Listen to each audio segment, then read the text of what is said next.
네, 안녕하세요. 저는 그 신용보증기금에서 사회적 경제 기획 팀장을 지난 1월까지 좀 했었는데, 이제는 좀 자리를 옮겼는데, 강성일이라고 합니다. 만나 뵙게 되어서 반갑습니다. 저는 뭐 사회적 경제에 대해서 좀 들어보신 분들도 있을 거고, 또 생소하신 분들도 계실 텐데, 이 백진영 인턴이 진영커가 경제학, 특별히 또 사회적 경제에 대한 그런 뭐 연구도 좀 학교에서 하고 해서 이쪽에 좀 관심을 가지고 있다고 해서 좀 반가웠었고요. 뭐 시작하게 된 계기는 그 진행하시는 그 하니커 쌤하고 처음에 그 디퍼 러닝이라는 책을 읽고 같이 좀 만나는 자리가 있었습니다. 그래서 이 제가 하고 있는 업무를 좀 그 학생들하고도 같이 좀 나누고 또 생각해 보면 좋을 것 같아서 좀 지원하게 되었고요. 제가 다니고 있는 신용보증기금에 대해서 좀 소개하는 시간을 가졌고, 그리고 직접 좀 하고 있는 업무에 좀 참여하는 그런 그 오프라인 만남을 하루 정도 이렇게 가졌습니다. 그리고 그 작년 9월에 한양대 김종걸 교수님이 그 자유로서의 사회적 경제라는 상당히 내용이 좋은 책을 출간하셨는데 그걸 같이 읽고 좀 토론하는 그런 과정으로 이번 고등인턴 그 커리큘럼을 진행했었습니다. 소개 감사합니다. 자, 그럼 이어서 바로 진영커가 발표하도록 하겠습니다. 네, 안녕하십니까. 저는 이제 우리 강성일 팀장님과 함께 이번 고등 인턴십을 같이 하게 된 백진형 인턴입니다. 네, 저는요, 일단 우리 팀장님께서 많은 활동하셨고 참 좋은 시간이었습니다. 근데 이제 제가 여러분께 발표를 해야 되잖아요. 과연 어떤 활동이 저한테도 유익하고 우리 여러분들께도 유익할까 생각을 해본 결과 바로 우리 강성일 팀장님께서 말씀하셨듯이 자유로서의 사회적 경제를 책을 읽고 저희는 많은 의견을 나눴습니다. 그럼 제가 재구성해가지고 오늘 여러분께 이 자유로서의 사회적 경제를 같이 나누고 공유하고 같이 서로 의미를 나누는 뜻깊은 시간이 되기 위해서 이 발표를 한번 기획해 보았습니다. 자, 먼저 일단 대한민국에는 지금 저희가 어떤 경제 정책이 필요할까요? 아이고 지금 코로나19는 2020년 하반기에 들어서도 엄청난 경제 침체와 실업 빈곤 등 1929년에 일어났던 세계 대공황에 버금갈 거대한 폭풍을 예고하고 있습니다. 하지만 이제 그때 누즈벨트 대통령께서 개혁 정책을 많이 하셔가지고 지금의 미국이 있었듯이 과연 오늘날 우리는 어떤 정책을 해야 될까? 아마도 그 정책에 대한 해답은 사회적 경제가 아닐까. 지금 한국형 뉴딜을 발표하듯이 단순히 경제적 이익을 쫓는 것이 아니라 시민의 자발적 참여와 그런 정체적 구심력 확대를 위해서는 사람 중심의 경제라는 가치를 생각해야 되지 않을까. 그래서 이 책의 저자 그 팀장님께서 소개하셨듯이 김정골 교수님께서는 GDP의 증대가 아니라 사회 구성원들의 경제적, 사회적, 정치적 삶을 한처럼 높이면서 그런 사람 중심 경제를 만들어야 되지 않을까라고 이 책 생각을 합니다. 네, 오늘 일단 이 저자 소개를 간략히 하도록 하겠습니다. 네, 김정호 교수님, 앞서 팀장님께서 말씀하셨듯이 네, 사회적 경제에 대해 엄청나게 연구를 하시고 많은 공헌을 하시는 분입니다. 네, 일단 제가 생각하는 자유로서의 사회적 경제는 무엇인가?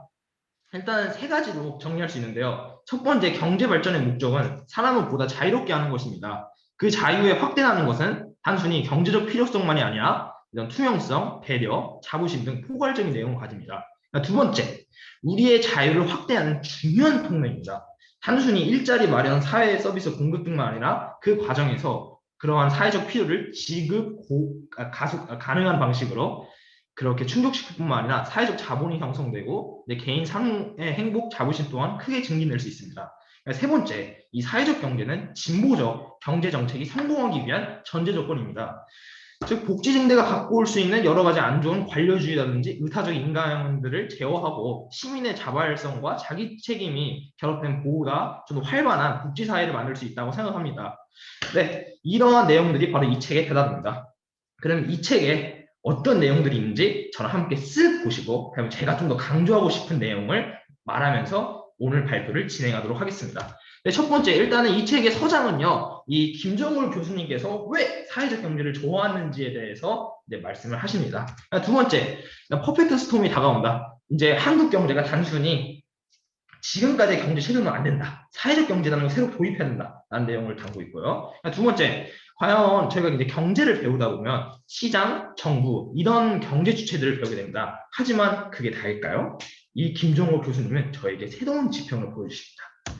제 3장 절대 빈곤. 단순히 절대 빈곤의 세계, 구조적인 사고방식. 과연 이게 진짜 경제 문제 다일까요? 좀 더 디테일한 해법을 제공하고 계십니다. 그다음 네 번째, 자유로서의 경제 발전. 뭐 부자라다 미국의 가난, 이제 빈곤과 불평등의 원인들을 제시하시면서 자유로서의 경제는 무엇일까라는 걸 발표해 주십니다. 다섯 번째, 저희가 앞서 말씀드렸다시피 진보적 경제 정책의 성공 조건에는 뭐가 있을까? 여러 가지 오바마 정부, 하토야마 정부, 이명박 정부의 세 가지 사례를 들면서 설명하고 계십니다. 여섯 번째, 이제 진짜 사회적 경제는 무엇인가에 대해서 설명하고 계시고요. 일곱 번째, 가난에 대응하는 두 가지 사례. 즉 이거는 지금 한국에서 이제 하고 있는 여러 가지 사회적 경제와 관련된 활동들을 그 예시를 통해서 보여주시는 거라고 생각하시면 될 것 같습니다. 제 8장 사회적 경제에 대한 정부 지원은 정당한가에 대해서 얘기를 하고 있는데요. 사회적 경제가 앞으로 어떻게 나아갈 것이며 또한 이런 사회적 경제를 육성하기 위해서는 정부는 어떻게 해야 될 것인 거를 말해주고 있습니다. 그 다음 제 9장 이제 사회적 경제 기본법. 이미 사회적 경제 기본법은 지금 이미 있고요. 그리고 또 올해 들어서 새로운 입법이 예고될 거로 지금 알려져 있습니다. 과연 그것의 의의는 무엇이며 또한 그것이 어떤 논란을 할 수 있는지 그거에 대한 쟁점을 한번 알아보는 시간이었습니다. 그다음 제 10장 사회적 경제의 중간 지원 조직과 성공 조건. 이게 저희가 그 농산물을 사면요 직거래하는 것보다 이렇게 여러 단계를 거치면 되게 비용이 많이 들잖아요. 그런 것처럼 중간 지원 조직이 많으면 약간 너무 불필요하게 많으면 안 돼요. 그것도 또 없으면 약간 애매하거든요. 그래서 과연 그 없음과 있음의 중간은 어디인가? 에 대해서 탐구하고 있는 책이고요. 그 다음에 이제 11장, 또 사회적 경제를 하면 죄송합니다. 이 사회적 경제를 하면 협동조합을 빼놓을 수 없는데요. 협동조합은 무엇인가에 대해서 전반적으로 내용을 다루고 있습니다. 그 다음에 제 12장, 기업과 사회운동체로서의 협동조합. 그 다음에 이제 협동조합의 여러 가지 성공 조건들을 아이쿱이라는 사례를 통해 이제 보여주고 계십니다. 마지막은 이렇게 이 12가지의 장을 통해서 이 교수님께서 즉 이 책의 저자가 생각하는 사회적 경제는 무엇인가 라는 제언을 마지막으로 하면서 결국 이 책은 이렇게 끝이 납니다. 자, 오늘 이렇게 시간만 많으면 여러분들과 이 모든 내용을 다 같이 나누고 공유하고 싶지만 그러기에는 저에게 시간이란 자원이 그렇게 많지 않습니다. 그래서 특별히 제가 이 책의 6구절을 제 인상 깊게 뽑았거든요. 그 구절을 한번 여러분과 같이 나눠보는 시간을 갖도록 하겠습니다. 자, 네, 좋고요. 자, 여러분들 이렇게 보시옵시 대부분의 재벌 대기업이 비효율적이 아니며 모든 재벌의 후손들이 그리 못돼 먹은 것도 아니다. 뭐 이런 식으로 이제 돼 있는 구절이 하나 있는데요. 저는 이제 이 구절을 두고 이렇게 생각했습니다. 사회적 경제라는 단어에 사회라는 게 과연 있어서 그런가? 아니면 약간 혹은 사회적 가치를 추구하면서 경제적 가치를 추구하는 게 불가능해서인가? 사람들은 약간 사회적 경제를 자본주의의 반대라고 생각해요.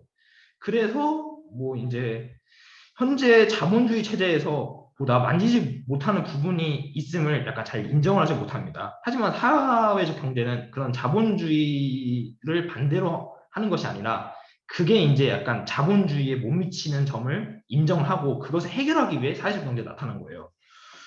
또한 이제 재벌 개혁과 함께 이야기가 나온 복지증대에 대해서도 저희는 생각을 많이 해야 돼요. 지금 현재 우리나라의 복지 체계는 사회 서비스 공급과 일자리 사업에 많은 예산이 투입되는 형태입니다.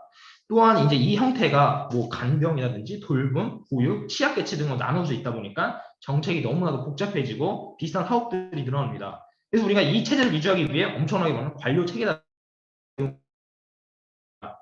우리는 이 문제를 넘어야겠지만 우리의 새로운 발전 모델을 이야기할 수 있고 모든 것을 해결한다는 의미가 아니라 해결할 수 있는 하나의 방법으로 사회적 경제를 시도하고 있다고 이런 식으로 바라보아야 됩니다.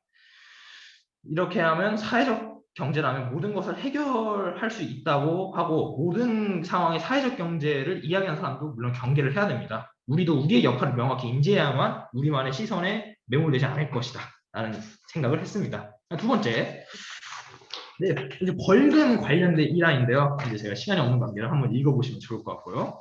근데 인간이 합리적인 제가 이제 제 생각은 인간이 합리적인 동물이라는 말은 시장 경제를 뒷받침하는 큰 요인이었습니다. 즉, 그 이익을 쫓는다는 것이 결국 시장 경제를 뒷받침하는 원동력이 되는 거죠. 하지만 우리는 이와 반대되는 경우를 이 사례뿐만 아니라 흔하게 볼 수 있습니다. 그러니까 이렇게 벌금을 물렸지만 오히려 벌금이 생기자 더 많은 지갑자들이 생기고 그들의 마음속은 미안함이 사라졌다고 합니다. 네, 이와 보시다시피 인간의 행동에는 이기심뿐만 아니라 도덕 감정도 함께 있습니다. 우리의 시장 경제는 효율성이 기본이나 우리는 그 효율성에 배반하는 가치와 관계를 추구하기도 합니다. 또한 그러한 마음이 모여가지고 시장 경제를 무너뜨리지 않고 있습니다. 그렇게 우리는 이 사회적 경제를 이야기할 수 있고 이 저자 또한 이 길이 가능하다고 말하고 있고 저도 또한 이 의견에 동조를 합니다. 네, 한번 읽어보시고요. 네, 이제 결국에는 시장에 무엇인가를 맡긴다고 했을 때 그 기준은 재화의 속성이라기보다는 사회적 필요가 되지 않아야 한다고 생각을 합니다.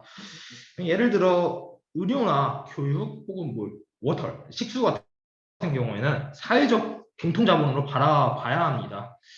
이 단순히 교육과 의료를 교사와 의사의 노동신간으로 생각을 해가지고 경합성과 배제성으로 바라보면서 이걸 시장에 맡긴다.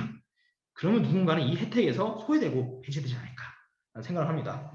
즉 시장과 정부가 모든 것을 해결할 수 있다는 그러한 환상에서 벗어나야 됩니다. 네, 네 번째 보시죠. 잠시만요. 네. 네, 이제 한번 읽어보시고요. 이제 이 책에서는 4대강이 나왔는데요. 그 4대강 같은 큰 정책이 진행될 때에도 의견 수렴의 과정은 없었습니다. 또 그 5만 원을 인해 가지고 우리는 막대한 지금 사회적 비용을 지불하게 되었죠. 그렇게 좀 느리더라도 민주적인 절차와 국민의 동의를 통해 나아가는 것이 오히려 빠른 길이 아닌가라는 생각을 하게 되었습니다. 또한 앞으로 이런 복지국가를 요구하는 방향이 커질수록 관료주의에 대한 경계와 정부의 역할에 대한 고민이 나타나게 됩니다. 과연 이 고민들을 해결하기 위해서는 행정과 책상이 아닌 현장과 시민들의 곁에서 함께 나아가야 하는 사회가 나타나지 않을까라는 생각을 하게 됩니다. 네. 이제 외국과 비교했을 때 저는 이제 우리나라는 약간 사회적 경제 분야가 약하다고 생각한 적이 있습니다. 하지만 이제 우리나라는 외국에 비해서 사회적 경제라는 용어도 빨리 사용했고 사용하고 있는 예산도 되게 많습니다. 그러나 많은 투입이 있는 것에 비해 약간 좀 놀라운 상황들이 발생을 합니다. 네, 이제 정부는 일단 먼저 이 얘기를 하자면 한국에서는 사회적 기업은 법정 용어예요. 그렇기 때문에 정부가 인증한 사회적 기업은 사회적 기업이기에 인증을 받지 못한 기업은 사회적 기업이라고 이야기를 합니다. 정부는 법적 근거에 의거해서 인증을 받은 기업만을 바라보고 정책을 진행하고 있습니다. 이게 외국의 시각에서 본다면 참 진짜 이상한 나라라고 생각을 합니다. 또한 다양한 인들이 있습니다. 사회적 경제에 대해 뭐 여러 가지 인들이 있는데요. 하지만 각각의 부처도 다르고 지원책도 다릅니다. 또한 이에 대해 뚜렷한 차이점을 얘기하는 사람은 아무도 없습니다. 이게 왜냐하면 각 부처가 예산을 분배를 진행하면서 독자적으로 집행해서 나타내는 부작용이라고 생각합니다. 그러므로 비효율이 발생하고 사람들은 다양한 이름을 보고 혼동을 느낍니다. 그렇게 최근에 제가 말씀드렸다시피 사회적 경제 기본 법안이 발의되었습니다. 머릿속으로는 뭐 이제 여러 가지 의의도 있고 쟁점들도 있지만 아마도 이제 사회적 경제가 그런 관심이 많아지는 게 좋은 방향이 아닌가라는 생각을 하게 됩니다. 네, 이 얘기를 하고 싶었어요, 사실. 일단 감사했던 이는 이제 강성일 팀장님께 저희가 이제 12월 달에 처음 만났거든요. 그때 이제 강성일 팀장님께서 직접 정부 청사, 지금 신용보증기금 청사죠. 거기를 직접 스마트폰으로 이렇게 제가 줌으로 만나고 있었는데 이렇게 돌아다니면서 찍었던 모습이 되게 인상 깊었습니다. 그만큼 이제 팀장님께서 너무 감사하다는 말씀을 이 자리를 빌어서 드리고요. 마지막으로 한마디 더 하면 이 활동의 저한테 의미는 저는 이제 저는 이제 1학년 때 사회현상에 관심이 많았습니다. 근데 제가 수학을 못해서 경제는 제가 이제 재미가 없어가지고 못했는데요. 제가 또 이제 수학을 열심히 하다 보니까 2학년 때 수학 전교 1등을 찍고 나서 이제 갑자기 경제가 너무 재밌어지는 거예요. 이 경제의 모든 수학적 원리들이 다 이해가 되면서. 그래서 경제에 대해서 관심을 하던 와중 이 고등인턴이라는 프로그램을 통해서 우리 강성일 팀장님도 만나면서 사회적 경제에 대해서 알게 되었습니다. 이 사회적 경제에 대해 알아가지고 이제 제가 사회적 경제에 좀 더 관심이 많아지고 그렇게 되었습니다. 그렇기 때문에 저한테 이 고등인턴이라는 활동은 저에게 삶의 의미를 준, 저의 꿈에 나아갈 방향을 준 좋은 활동이라고 말씀하고 싶습니다. 네, 오늘 많은 걸 준비했으나 제가 한 거는 여기까지 충분할 것 같습니다. 이 자리를 빌어 모든 분께 다시 감사하는 말씀을 전해드리며 저는 마치도록 하겠습니다. 감사합니다. 와, 너무 감사해요. 아니, 시간이 요 뒷얘기를 사실 더 듣고 싶어가지고, 네. 네네네, 그래서 좋은 것 아직 같습니다. 대화 시간은 충분히 있어요. 네네네. 그래서 여러분들 혹시 이 진영커에게 궁금한 거 있으면 채팅에 남겨주시면 좋을 것 같은데, 지금 뒤에 말씀해주신 것처럼 사실 네네네. 멘토님 만나기 전에는 사회적 경제가 뭐다라는 것도 몰랐잖아요, 그죠? 네네. 근데 이제 정말 앞에 발표한 거 들으셨겠지만 또 이제 사회적 경제라는 새로운 분야에 또 눈이 트여서 완전히 또 빠져서 책도 읽고 다양한 생각을 확장하신 것 같은데 이 멘토 고등인턴 하기 전과 후를 비교했을 때 진영커의 관심사라든지 뭐 이런 진로를 앞으로 생각하는 뭐 방향이라든지 이런 것들이 뭐 좀 변화가 있었거나 아니면 좀 되게 인상 깊었던 경험이 있었을까요? 네. 제가 이제 2학년 때 수학을 성적이 올라가지고 이제 경제에 관련된 수학적 원리를 알면서 경제에 관심이 있다고 제가 선생님께 말씀드렸잖아요. 그때 이제 저는 경제는 이렇게 생각했어요. 단순히 이제 사람들이 이익을 쫓기 위해서 자신들의 이익을 극대화하기 위해서 이제 이렇게 경제 활동하는 것이다. 시장에서도 그렇고 정부에서도 그렇고. 근데 이제 한 가지 이제 이해가 안 되는 거는 왜 사람들은 기부를 하는 것이며 자신의 이익과 관련 없는 활동을 하면서 왜 그 활동을 통해 가지고 사회가 이렇게 돌아가고 있는 거에 대해서 이해가 절대 안 됐어요. 경제학적 원리로 보면 절대 설명이 안 되는 거죠. 하지만 이 사회적 경제를 통해 가지고 저는 그 해답을 얻을 수 있게 되었습니다. 좋습니다. 아마 오늘 이 자리에서 사회적 경제라는 이런 개념도 아마 네네. 진영커 통해서 처음 들어보시는 분들도 아마 계실 것 같은데 네네. 진영커의 앞에 그 책 소개를 자세히 해주셔서 저희도 좀 새로운 그런 사례들을 또 배울 수 있었던 것 같아요. 혹시 잡쉐도잉에 이렇게 그 일하시는 곳을 보여준 거 말고 실제 심화 과정에서는 어떤 일들을 하셨는지 소개해 주실 수 있을까요? 네, 심화 과정에서는요. 이 대구에 본점이 있지만 그 서울에도 있습니다. 이제 관련 기관의 사무실이요. 그래서 거기 가서 우리 이제 팀장님 일하시는 것도 같이 보고 제가 그걸 또 배우고 그다음에 원래는 이제 코로나19만 아니었으면 제가 청와대를 갈 수 있었는데 아쉽게도 취소가 됐어요. 취소가 돼가지고 청와대 대신 이제 그 사회적 보증기금과 연결되어 신용보증기금과 연결되어 있는 농협이라는 데가 있거든요. 농협 본사로 가서 그분들이랑 얘기하는 걸 들으면서 사회적 경제가 이렇게 나아가고 있는 것도 얘기를 듣고 그 다음에 금융위원회 데를 갔습니다. 금융위원회. 그래서 올해 제가 이제 여러분께 비밀 이제 팀장님 몰래 이제 제가 말씀드린 건데요. 뭔가 또 추가가 됩니다. 사회적 경제에 대해서 우리나라에서. 네, 그건 비밀이고요. 뭐 어쨌든 이렇게 이제 팀장님과 함께 고위 공직자들이 사회적 경제에 대해서 어떻게 그걸 바라보고 있고 어떤 시선으로 생각하고 있는 걸 또 들었습니다. 그 다음에 이제 지금 사진을 보시다시피 그 다음에 저희가 이제 이 사회주택, 사회적 경제하면 또 이제 대표적으로 연관되는 게 청년주택 뭐 이런 주택들, 사회주택을 얘기를 하는 거죠. 그 사회주택에 가서 그곳이 어떤 곳인지 바라보고 그곳에서 같이 요리도 해먹고 하루 종일 그런 사회적 경제를 직접 몸으로 느끼고 실천하는 아주 그런 잡쉐도잉이었습니다. 와, 되게 많은 곳을 다니신 건데 몇 군데를 방문을 하신 거예요, 그럼? 한 4군데, 5군데? 저도 한번 세봐야 될 것 같습니다. 네다섯 군데를 실제 정말 네네네. 체험하듯이 직접 가서 회의도 한번 참관을 해보시고 네네네. 그렇죠. 공개되지 않는 고급 정보를 들으신 것 같은데 네, 좋은 경험이셨을 것 같습니다. 질문이 들어왔는데요. 사회적 경제를 체험한 것이 우리 진영커의 가슴을 뛰게 한 것 같다고 하십니다. 인턴십 네. 이후에 사회에 기여할 수 있는 것은 무엇이 있었는지, 스스로 혹은 실천해 볼 수 있는 것, 그 생각해 오. 보셨는지 궁금하다고 하십니다. 이제 말씀을 드리자면요.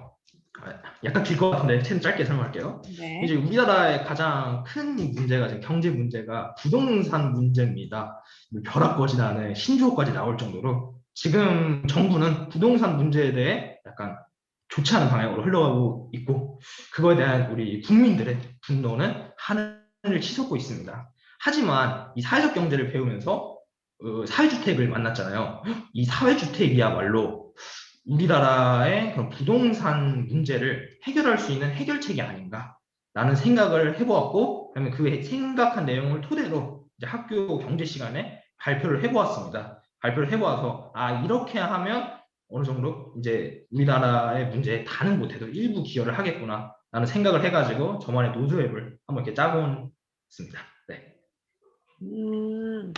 좋습니다. 혹시 멘토님께 마지막으로 제가 하려고 했는데 질문이 들어왔습니다. 고등인턴 프로그램을 진영님이 직접 운영을 한다고 하면, 그러니까 진영커가 네. 육수망고 입장이 되면 어떤 식으로 고등인턴 프로그램을 운영하고 싶으신지 궁금하다고 합니다. 좋은 질문이네요, 한길님. 야, 진짜. 마지막 지금 답변해 주시고 다음 발표자로 넘어가도록 하겠습니다. 진짜 다양한 질문이 들어오네요. 너무 좋고요. 물론 지금 체제도 너무 좋습니다. 지금 이제 이 자리를 부르는 허니커너 선생님께 너무 감사의 말씀을 드립니다. 일단 뭐 코로나19 때문에 저희 인터넷으로 만나는 점도 약간 아쉬운 점이 있죠. 이제 약간 제가 만약에 운영을 하게 된다면 그러한 오프라인에서 만나는 기회를 더 늘리고 이렇게 발표를 하는 그런 걸 좀 더 늘리지 않을까. 이렇게 자신의 의견을 얘기하는 시간이 좀 더 많게 제가 운영하지 않을까라는 말씀을 드립니다. 네, 감사합니다. 자기 의견 발표하는 시간 많이 드렸던 것 같은데 우리 진영커가 할 말이 점점 더 많아지는 것 같아서 너무 좋습니다. 네, 아주 성장한 게 눈에 보이고요. 우리 성일 멘토님 또 대구에 계신데 이렇게 멘토로 신청해 주셔가지고 처음에 저도 되게 놀랬거든요. 온라인으로 해보시니까 어떠셨어요? 네, 일단은 뭐 온라인으로도 좋았었고, 그리고 온라인으로는 12월 1일에 만났었고, 그리고 오프라인으로는 1월 초에 만났었는데, 뭐 개인적으로는 오프라인 시간을 좀 더 가지려고 했는데, 코로나가 좀 심해져서 여러 좀 책으로만 보는 게 아니라 직접 현장에 가보고 하려고 했는데 이게 좀 그 활동을 더 하지 못해서 좀 아쉬웠고요. 진영커하고 좀 그 이 만남이 저한테도 좀 신선한 그런 자극이었습니다. 네. 네, 진영커가 또 열정 부자여가지고 또 네, 아마 좋은 자극이 되지 않았을까 싶습니다. 너무 참여해주셔서 감사하고요. 이렇게 첫 팀 발표를 마치도록 하겠습니다. 수고하셨습니다. 네. 감사합니다.